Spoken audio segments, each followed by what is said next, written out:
This is Tim Skillman coming to you from the central coast of California, where oil prices failed to respond to the OPEC Plus production cut agreement that was reached over the weekend.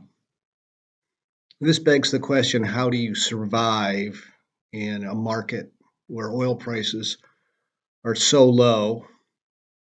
And frankly, the question of whether you can even sell crude oil is becoming suspect. At my client, we have recently received notice from our major oil company customer that they have canceled our contract as of the end of April. And so we don't even have a customer for May. If we do get a contract from them, the question will be whether that contract is at a market value sufficient to enable us to produce.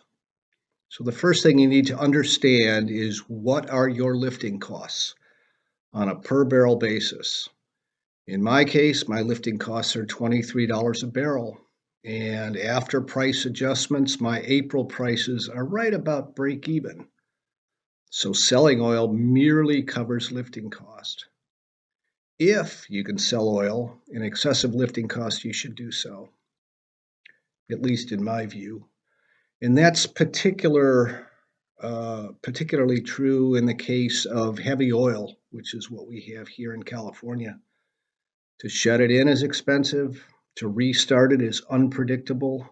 So better to keep producing if you think the negative margins or zero margins are not going to last for more than a month or so.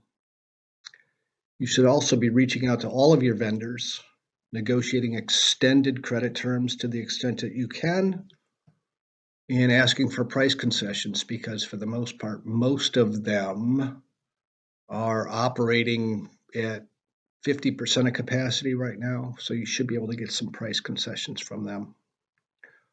Finally, keep your ear to the ground on whatever federal or state bailouts might be coming for the oil industry.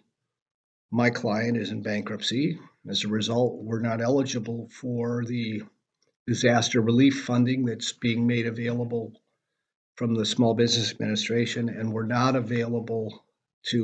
able to access the payroll protection plan for the same reason, that we're in bankruptcy.